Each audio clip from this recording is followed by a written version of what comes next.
Alright y'all, now we did a video based on some of this paperwork already, but as I always tell y'all, reacting to the information is always different. We get to express our opinion more, opposed to just telling y'all what the information is, because most of y'all just want to get straight to the point anyway. So when we react, we get to break a few things down, all while giving our opinion as well. Now with that being said, honestly, I forgot to include one thing in the last video, which is a difference maker when it comes to this case and also says a lot. In the documents that was released recently, thanks to Durk all day on Twitter, there's an unindicted informant. Now once again, unindicted. So this means that whoever is cooperating is possibly still out roaming the streets.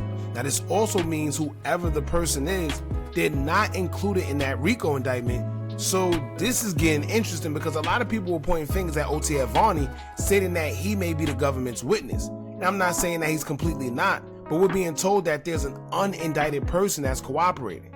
But anyway, let's get into this video to react to what's going on. Shout out to Poetic Flacco. Y'all hit that thumbs up button so we can get this video into the algorithm. And if you not subscribed to the platform already, make sure you do so now. Let's get into it. News for Lil Durk, man. The prosecutors, they aren't going down without a fight. If you watched our last video, you know that Lil Durk and his attorneys, they filed multiple motions accusing the state of not really having a probable cause or reason to have Lil Durk indicted, because they really haven't provided any specifics or any real reason why they believe that Lil Durk was involved in this murder for hire.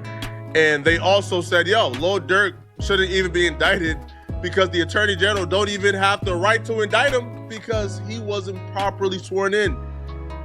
But the prosecutors have responded and they said, listen, bro, all right, like this narrative, right, that we just indicted Lil Durk with no evidence, none whatsoever, and we are relying on rap lyrics, it's nonsense, it's hogwash. That's what I've been telling people for the longest. Y'all think the feds just gonna come, and I don't understand people that think they could challenge the feds when they're in that situation thinking that they don't got no evidence. They're not gonna just come for nothing. Now the problem is when you do challenge them and you want to take it to trial, don't worry, they definitely gonna show you. Right, we have a lot of reasons for why we believe that Lil Durk is involved in this murder for hire. One of the things that caught my eye in their response opposing Lil Durk's motion to dismiss is apparently there's an unindicted co-conspirator who is telling the feds information about multiple murder for hires that Lil Durk is involved in. So what the feds is saying is, listen, this is just not a murder for hire. This is also a racketeering in a RICO case. So hence, even if you want to dismiss certain things or you feel like certain things were not absolutely clear, you can't get away from that OTF is a criminal enterprise and racketeering were involved.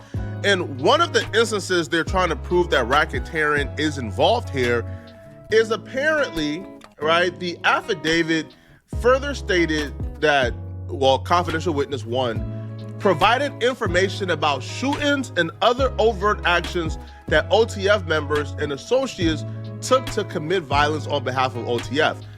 Now, you know what's crazy, right? Throughout this whole thing, I didn't even think about the situation that happened in Atlanta. And now what that does is it proves a criminal organization. Why? Because the head himself was involved in that situation.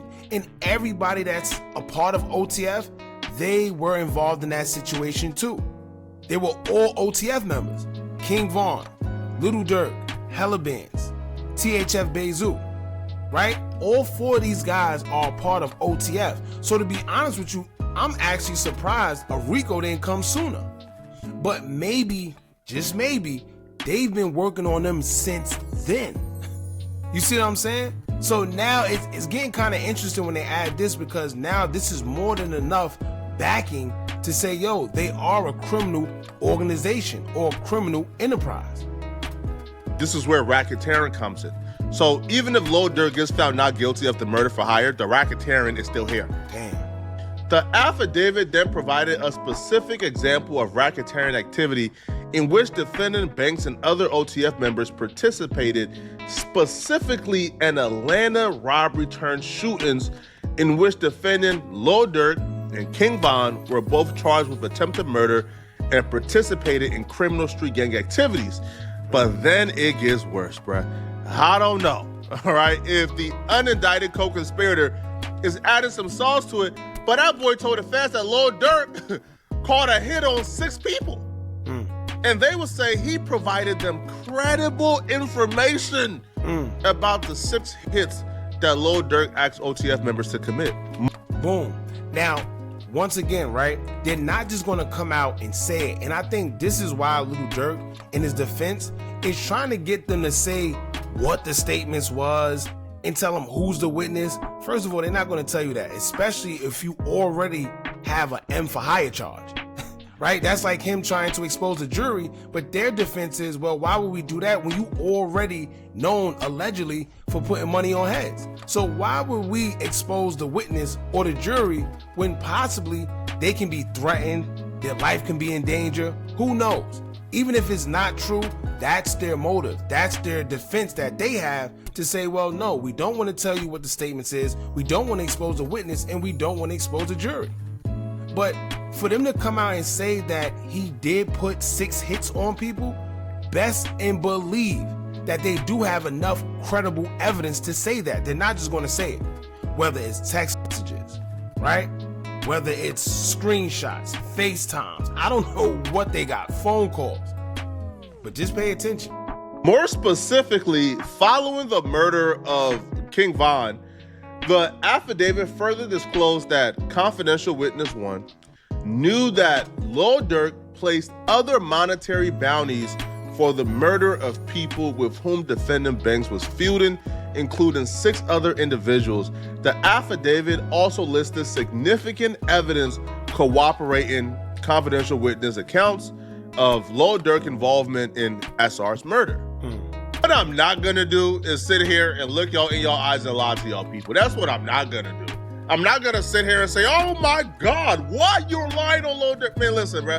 If you listen to Lil Durk's music, if you listen to Lil Durk's omissions or certain, man, listen, man, right? Lil Durk putting bounties on his ops' heads is probably the most obvious thing, I think. Like, even the biggest Lil Durk advocate, bro, can admit. Bro, Lil Durk was putting bags on people's heads, bro. Yeah, they was terrified of Lil Durk. Not because Lil Durk was the shooter, because Lil Durk was the bag man, bro. Right? Lil Durk had a reckless regard. Lil Durk was gonna get you if he wanted to get you. And you know what that's called? When keeping it real goes wrong. Right? We live in a society where damn if you do, damn if you don't. Now, if you put too much in your music and something happens, they're gonna call you a crash out, you stupid for telling the truth in your music. But then when it comes to find out that you're lying, they're gonna say, well, you're not really like that. You lying, you soft. See the problem? You can't win. But why put incriminating activity in these music songs? I don't know. But unfortunately, he messed around and found out. Now, like I always say, they may not use song lyrics or IG lives and all that social media stuff to convict you. But what they are going to do is use that to persuade their initial point at hand. So if they're saying that he's putting money on heads, right? They need proof to back that up. So what they're going to do is they're going to use song lyrics. They're going to use whatever else they have to back up their stance. Simple as that. That's just a fact. But does that really prove that he put a bag on Quana Rondo's head? I don't think so. All right. Would that play a huge factor in this Quana Rondo case? I don't think so. All right. That's just from my perspective, because even like one of the people that they claim that Lil Durk put a bounty on, all right, was the Somerville murder. However, the city of Chicago said they have no intentions on charging Lil Durk for that murder whatsoever. So a lot of these things, to be honest, bruh, is to kind of paint the RICO picture. But I don't know, bro. All right, if you remember too, right? That was kind of strange how they just dropped that case. They claimed they had evidence, they had this and that, and out of nowhere, they said up to their discretion, they just, they don't want to proceed with it. That was always kind of weird to me, but it is what it is. You don't have to murder for hire, because there are a couple of things you must prove to prove a RICO, right? I believe things like arson and a murder. Or right, like there's various statutes, and you have to prove 2 of those for it to be considered a RICO. The murder for hire is just one of those statutes they have to prove, and then something else for it to be a RICO. So I don't feel like they would have enough for the RICO per se. Now, the murder for hire, to me, is 50-50. It could go anyway. Now, one of the things that Lil Durk did say in his motion to dismiss, he says, listen, Your Honor, all right, they brought faulty evidence to the grand jury. They told the grand jury that I dropped a song where I'm admitting to my involvement in the Quando Rondo Lil Pop murder. And this song that they provided to the grand jury is actually a song that I made months before Quando Rondo's cousin Lil Pop's murder. So because they're providing these affidavits, this is defamatory, it's false, and it must be thrown out. Well, the prosecutors told Lil Durk, bro, you don't think we slicker than that? You don't think that we slicker than... Yo, you think we make all this money? You think we've been doing this and indicting criminals for this long, and you think that we will slip up like... No, bro, no. Durk, we are experts. Experts in semantics, Lil Durk. So the prosecutors responded, and I'll be real, bro. Reading this made me mad, man. Because you could tell they know what they're doing and they're being slick with it. Lil Durk and his attorneys had a very big issue with this excerpt from the affidavit. They will say, this is false. This is a false statement. And they wanted it striked. And the statement is, in December of 2012, Lil Durk was featured on a song called Wonderful Wayne and Jackie Boy. In the song, Banks raps about, it's effed up that I'd rather get revenge instead of millions. Told me they got an addy, go. Got a location, go. Green light, go. Look on the news and see your son, you screaming, no. Punani, blank. Notably, following SR's murder on August 19th, bystander video captured Quando Rondo screaming, no, when he saw SR's body pulled from the Escalade. Now, right? A lot of people were saying, oh, that song was made before anything ever happened. Yes, you're right. But once again, this goes back to what I was saying about them backing up their point. Whether he really made the song for Quando Rondo or not, what it does prove in a sense that this man does put bags on people's heads because he mentioned it before. So this is a thing he's known for doing, allegedly. Not to mention, they also have a government witness who would back up their claims as well. For the defense to think that they're just gonna let all this slip out their hands, they're crazy. Trying to get them on a technicality, I see what they're trying to do in as far as, trying to see what they could pick at to try to get a break in the case, but no. This is the feds. This ain't the state. This is the feds, y'all. Durk then tells the judge, judge, they lied on me. See, judge, they lied. The song was made before then. The prosecutor says, we know. Exactly. All right? Semantics, Durk semantics. These people are slick, man. They said, listen, first off, Lil Durk has failed to identify any false statements or information actually contained in the affidavit. Apparently recognizing this, Durk is the defendant, but Durk's attempts to manufacture a misrepresentation by citing to an allegation about the lyrics contained in a prior non-operative iteration of the indictment. But y'all use this to present it to the grand jury to get the indictment in the first place. You just can't say, well, that don't matter, right? We're not using that version of the indictment anymore. Cut it out, man. But they would also say, and here's where they begin to play games and gimmicks and semantics with Lil Durk. They says, listen, all right, but other than Lil Durk's claim, the warrant contained demonstrably false statements and or omissions, the motion is devoid of evidence or facts that show the following. They go and say, nothing about this allegation is false or misleading. Durk does not dispute that he was featured on that song. He don't dispute that the song was released 4 months after SR's murder. All right, defendant does not dispute his song explicitly referenced seeking revenge over profits and greenlighting violence after learning the location of arrivals, and defendant does not dispute the lyrics are similar to a publicized video of defendant's rival Quando Rondo screaming no while watching sheriff's deputies remove SR's dead body from a vehicle on the day he was murdered. Nor can he. Simply put, these are factual allegations. Everything we stated in that excerpt is true. They didn't tell Lil Durk that if he wrote the song before Quando Rondo's cousin was murdered, that don't mean anything because they never said he wrote it after the murder, and they never even implied that those lyrics were directly involved with Quando Rondo's cousin's murder. See the games they play? You see the games they play, right? Now, they presented it, like he said, as a way of his indictment to basically let it be known like, all right, this is the M for hire and we have proof. But what they're saying is, we wasn't trying to prove that this was directly towards Quando Rondo, but we're trying to prove that he put money on heads and he raps about it. And he has similar wording of doing so in his music. You see, they are playing semantics here, but they know what they're doing, right?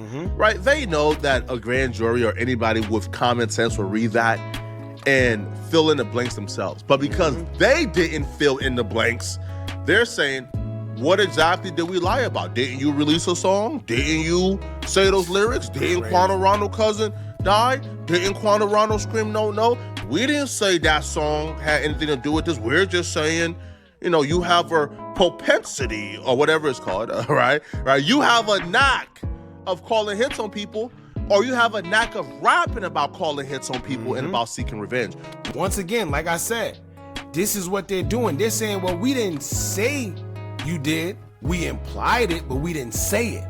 But once again, what that is doing is persuading the jury or whoever that their stance on him putting money on people's heads is credible. So yeah, they might not be able to convict him on that, but what they are doing is painting a narrative to get a conviction. We never said those lyrics are directly involved with Quando Rondo's cousin. These people are slick, man. They would then say, but even considering this true, the government could not have purposefully or recklessly omitted a fact they did not know. And even if this standard was met, it isn't. Defendant's argument also fails because it hinges on the premise that his lyrics are only relevant to the probable cause determination if he wrote them after Quando Rondo's cousin's murder, Lil Pa's murder. Not so. Defendant's lyrics about ordering a hit and seeking revenge show defendant's modus operandi and corroborates, right, you know, the unindicted co-conspirator, right, which is to cooperate with this one account that defendant ordered and financed the Los Angeles murder as set forth in the affidavit. This is the second time that prosecutors have been caught with their pants down and they find some type of new creative way and the judge just keeps allowing them to get away with it. Y'all remember in the first Lil Durk motion to dismiss, Lil Durk brought up the fact that the prosecutors played an edited fan video to the grand jury. And you know what that edited fan video was about? The edited fan video was actually of those lyrics they just referenced, right? No, you on the news screaming, no, no. So the fans, they edited Quando Rondo screaming, no, no, as Lil Durk said that into his verse. And when that got edited into Lil Durk's verse, they played that for the grand jury. And they used that to get an indictment. Lil Durk said, hold on, that's unconstitutional. Bro, like, they can't do that. That video is edited. That has nothing to do with Quando Rondo. They said, cough. How come he's not addressing all the other evidence we got? Just because of that little instance? Come on, judge. Are we really going to consider dismissing this case over that little instance? That little instance don't even carry any weight in this. Yo, these people, man, listen, man. Hey, but these are the games that they play. And this is why I always say, in them courtrooms, it's a different story. No matter how right you are, it don't matter. They can literally do whatever it is that they want. And as you can see here, technically, like he said, it's unconstitutional. But from the beginning, once I seen that they dubbed all three, right? They declined all three bond hearings. And the fact that he got three of them back to back like that was crazy within 6 months. But the fact that they denied him all three, That told me everything. Not to mention, they're not going to throw out all the evidence and all the work that they put into this case over a small technicality like that. Now, should they? By law? Yeah. But they didn't work that hard to have a witness, to have everything they claim they have, just to throw it all out because of that one thing, realistically. It's cases like this that really makes you sit by and think, I hate the justice system, man. It's things like this that really make you sit back and say, man, I hope I don't ever get in the crosshair of the justice system, bro. These people are ridiculous. These people are conniving. These people are crooks. They're going to find a way to get you if they want you, okay? Now, one of the most interesting things about this, though, they're treating Lil Durk's like murder case as if Lil Durk is like a part of like the crime mob. You feel me? Like, they're requesting that the jury remains anonymous.